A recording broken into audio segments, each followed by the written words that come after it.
Assalamualaikum warahmatullahi wabarakatuh. Berjumpa kembali dengan saya Devi Maya Sofa. Baik, pada kesempatan kali ini kita akan membahas materi mengenai perkuliahan manajemen keuangan lanjutan. Kali ini kita akan membahas mengenai perhitungan penciptaan nilai. Nah, jika kita berbicara mengenai perhitungan penciptaan nilai, itu diartikan sebagai penambahan nilai baru terhadap kegiatan individu atau kelompok untuk menghasilkan produk atau jasa secara lebih cepat, tepat, efisien, lebih bermutu, lebih responsif, dan tentunya juga lebih fleksibel. Untuk perhitungan penciptaan nilai ini dapat menggunakan beberapa mekanisme atau beberapa cara, yaitu diantaranya adalah menggunakan pengukuran nilai dengan menggunakan arus kas, menggunakan analisis nilai pemegang saham, kemudian dapat dilihat dari laba ekonomi, kemudian economic value added atau EVA. Kemudian yang terakhir ada tingkat imbal hasil arus kas atas investasi atau cash flow return on investment. Baik, pada kesempatan kali ini kita hanya akan membahas poin 1 dan poin 2 saja. Untuk poin 3, 4, dan 5 teman-teman nanti bisa lihat pada video selanjutnya. Baik, sebelum kita membahas poin yang pertama dari perhitungan penciptaan nilai, silahkan teman-teman untuk subscribe, like, dan komen pada video ini, dan dipersilahkan juga untuk klik lonceng agar teman-teman selalu update jika ada video terbaru dari saya. Baik, dapat kita mulai. Yang pertama adalah pengukuran nilai dengan penggunaan arus kas. Jika kita berbicara dengan arus kas, itu nilai aset dari investasi itu sendiri adalah penjumlahan seluruh arus kas yang telah didiskonto atau NPV. NPV itu apa? NPV itu populer juga disebut sebagai net present value, di mana selisih antara pengeluaran dan pemasukan yang telah disesuaikan dengan memanfaatkan social opportunity cost of capital sebagai faktor diskon yang ada. Nah, di sini artinya NPV adalah arus kas perkiraan yang dilakukan pada masa yang akan datang dan disesuaikan dengan kondisi saat ini. Nah, NPV ini adalah alat yang digunakan untuk mengukur peluang investasi. Apakah kita layak berinvestasi atau tidak? Prinsip tersebut diterapkan untuk menilai kelayakan sebuah proyek baru. Nah, jika proyek baru tersebut menghasilkan tingkat pengembalian yang lebih besar daripada yang dipersyaratkan oleh penyedia modal, siapa penyedia modal itu adalah kreditor dan pemegang saham. Maka proyek tersebut apabila dilaksanakan akan meningkatkan nilai perusahaan yang nantinya akan meningkatkan kekayaan pemegang saham. Nah, dari sini nanti kita dapat melihat apakah kita layak untuk berinvestasi atau tidak.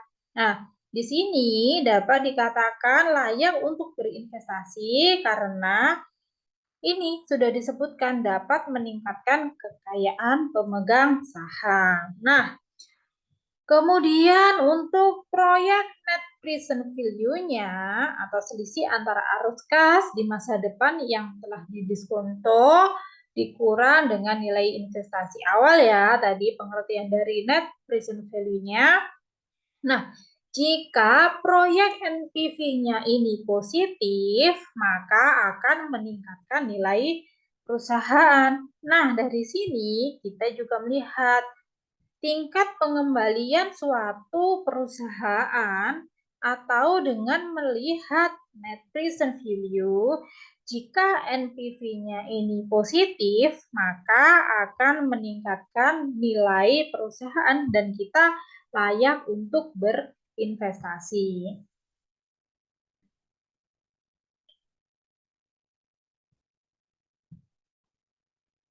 Nah, kemudian ada nilai perusahaan. Nilai perusahaan itu dapat diperoleh dari nilai sekarang, dari free cash flow dari kegiatan operasi ditambah dengan nilai aset non-operating.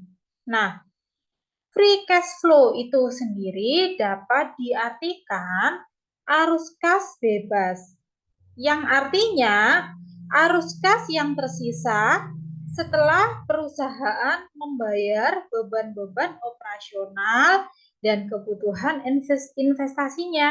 Nah, inilah arus kas yang nantinya akan menentukan nilai sebuah perusahaan atau saham. Dan selanjutnya adalah shareholder value from operation dan total shareholder value. Nah, ini dapat diperoleh dari nilai sekarang, dari free cash flow, dari kegiatan operasinya dikurangi dengan total uangnya. Kemudian di sini kita juga akan membahas perhitungan penciptaan nilai jika dianalisis dari nilai pemegang saham. Nah, ini Alfred Rapoport ini telah mengembangkan shareholder value analysisnya, di mana yang mengasumsikan perubahan yang relatif tenang dalam beberapa elemen arus kas dari suatu tahun ke tahun berikutnya. Karena elemen-elemen tersebut terkait dengan tingkat penjualan. Nah, apa saja figur yang perlu kita ketahui, atau jika kita mau mencari nilai suatu perusahaan atau pemegang saham, maka kita harus melihat seperti bagan yang telah saya cantumkan di PowerPoint ini. Nah, berikut ini adalah figur yang menjelaskan 7 faktor yang menentukan dari nilai perusahaan, dari menentukan nilai gitu ya. Baik, ada tingkat pertumbuhan penjualan. Nah, kita harus menganalisis tingkat pertumbuhan penjualannya juga. Jadi, selain kita melihat penjualannya, jumlah penjualan dari perusahaan tersebut, kita juga penting harus melihat tingkat pertumbuhannya. Karena jika tingkat pertumbuhan perusahaan bagus, artinya memang penjualan tersebut tumbuh dengan baik. Nah, selain dari kita melihat dari tingkat pertumbuhan penjualan, kita juga dapat mengukur, kita dapat melihat dari margin laba operasi.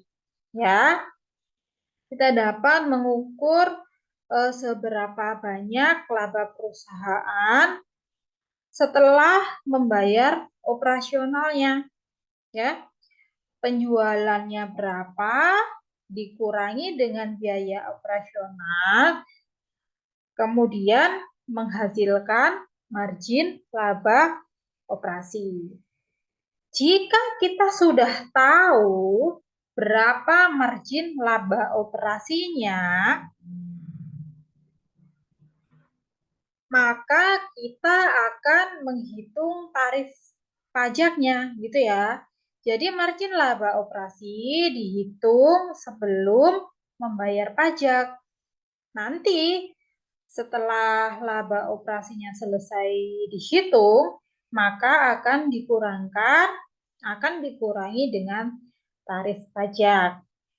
Nah, hasil dari pengurangan laba operasi dan tarif pajak, maka kita akan melihat investasi aset tetap. Investasi aset tetap yang dilakukan oleh perusahaan itu. Nah, teman-teman, saya rasa sudah paham ya aset tetap itu apa saja yang ada di sebuah perusahaan. Oke, baik.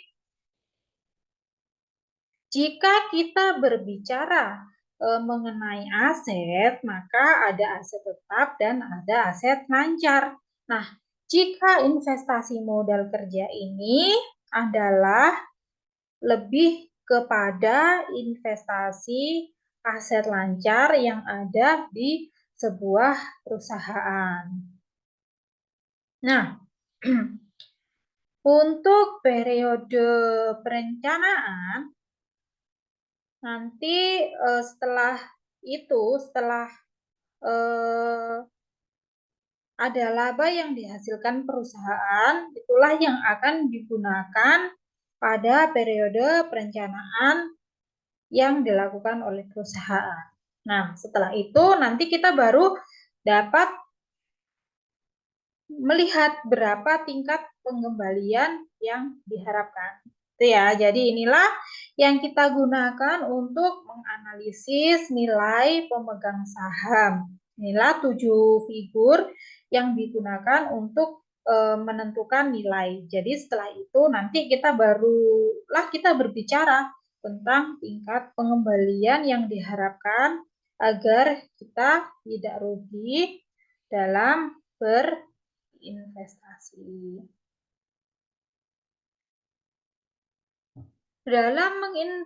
Dalam mengestimasi arus kas di masa depan, Rappaport juga mengasumsikan tingkat pertumbuhan penjualan yang konstan. Nah, ini ada 4 poin ya menurut Rappaport ini.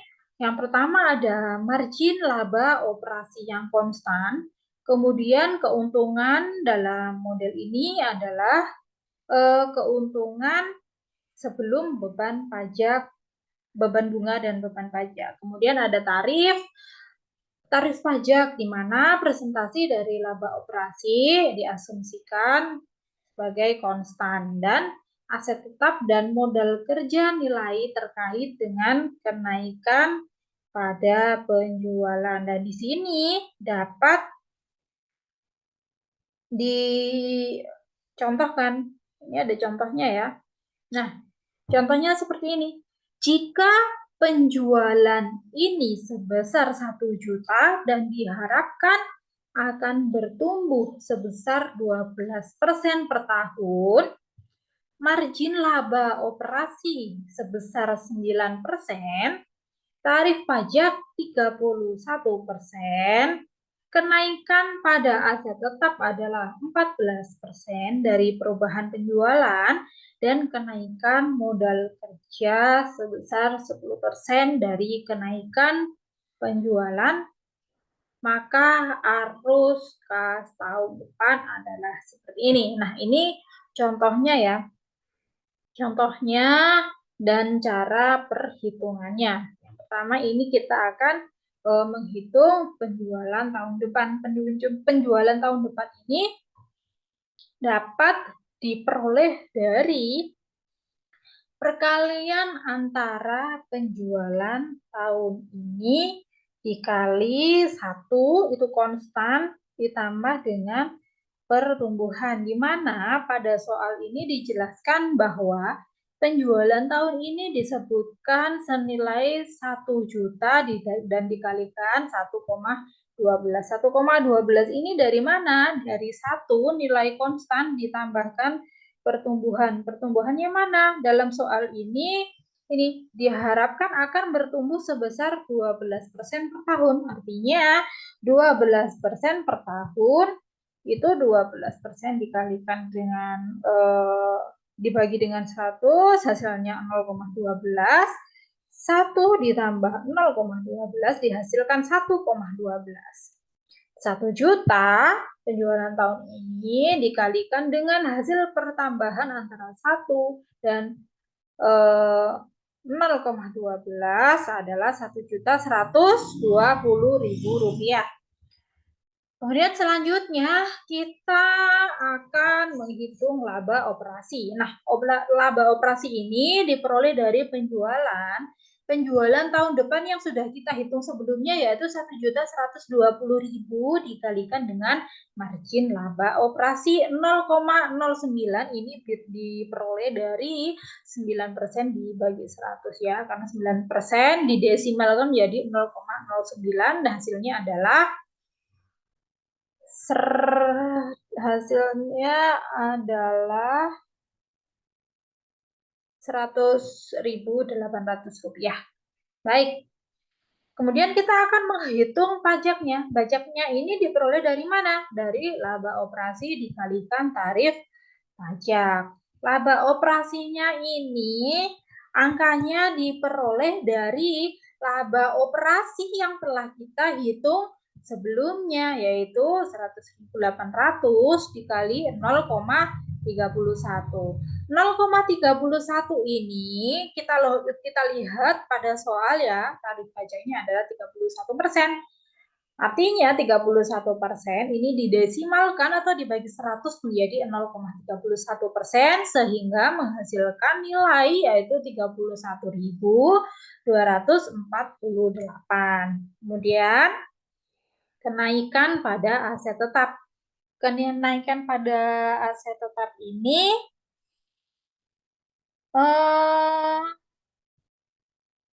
hasil cara menghitungnya adalah kenaikan penjualan dikalikan kenaikan aset tetap, yaitu 120.000 rupiah. Nah, kenaikan penjualan, kenapa kok 120.000? Ini hasilnya dari mana? Nah, kenaikan penjualan ini diperoleh dari selisih antara penjualan tahun depan dikurangi dengan penjualan tahun ini. Penjualan tahun depannya berapa? 1.120.000 rupiah. Tadi sudah kita hitung ya di atas paling awal sendiri. Kemudian dikurangi dengan penjualan tahun ini yaitu 1 juta yang ada di soal. Hasilnya adalah 120.000 rupiah. Dan dikalikan dengan kenaikan aset tetap. Kenaikan aset tetapnya berapa? Adalah 14% seperti yang telah disebutkan pada soal. Kemudian dibagi dengan 100, yaitu hasilnya adalah 0,14 dikalikan 120.000, hasilnya adalah 16.800. Kemudian yang selanjutnya adalah kenaikan pada modal kerja, di mana kenaikan pada modal kerja ini diperoleh dari kenaikan penjualan dikalikan dengan kenaikan modal kerja yang telah kita hitung tadi ya. Kenaikan penjualannya itu hasil pengurangan dari penjualan tahun depan dikurangi penjualan tahun ini, yaitu 120.000 rupiah dan dikalikan dengan 10% kenaikan modal kerja yang ada pada soal 10%, yaitu hasilnya berapa? 12.000 rupiah. Oke, baik. Selanjutnya adalah operating free cash flow. Operating cash flow ini rumusnya adalah laba operasi dikurangi dengan pajak dikurangi dengan kenaikan pada modal kerja. Laba operasinya berapa? Laba operasinya adalah 100.800 rupiah. Kemudian pajaknya berapa? Kita hitung tadi adalah 31.248. Kemudian dikurangi dengan kenaikan pada modal, kenaikan pada modal kerja ya. Oh, maaf. Kenaikan pada aset tetap dulu, kemudian dikurangi dengan kenaikan pada modal kerja. Itu hasilnya yaitu nanti coba teman-teman ya ini kurangkan ya. Hasilnya adalah 40.750,52.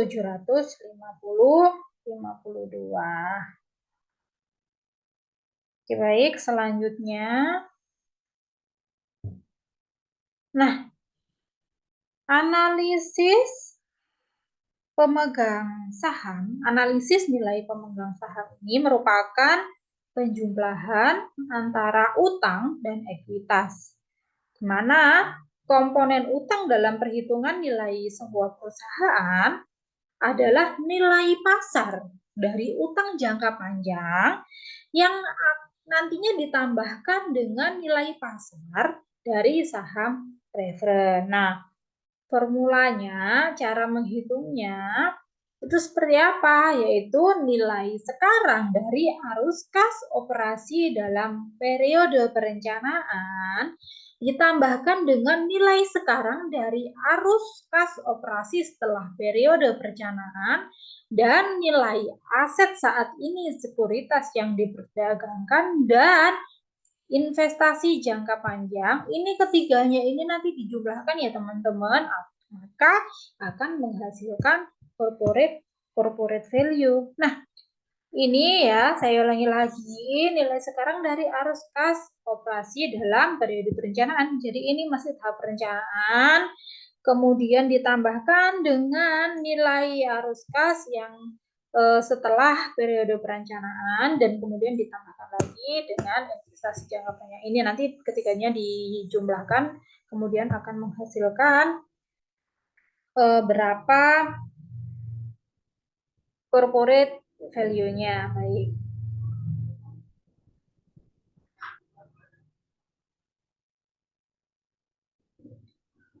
Oke, baik teman-teman, kita sudah selesai membahas perhitungan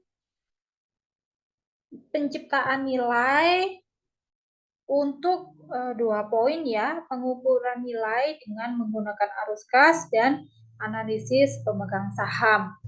Untuk poin ketiga, 4, dan 5, laba ekonomi, EVA, dan CFROI, nanti teman-teman dapat lihat pada video selanjutnya. Jangan lupa untuk subscribe, like, and comment. Jangan lupa nyalakan tombol loncengnya agar teman-teman selalu update jika ada video-video terbaru saya tentang pembelajaran. Baik, terima kasih. Sekian dari saya. Wassalamualaikum warahmatullahi wabarakatuh. Sukses untuk kita semua. Semangat!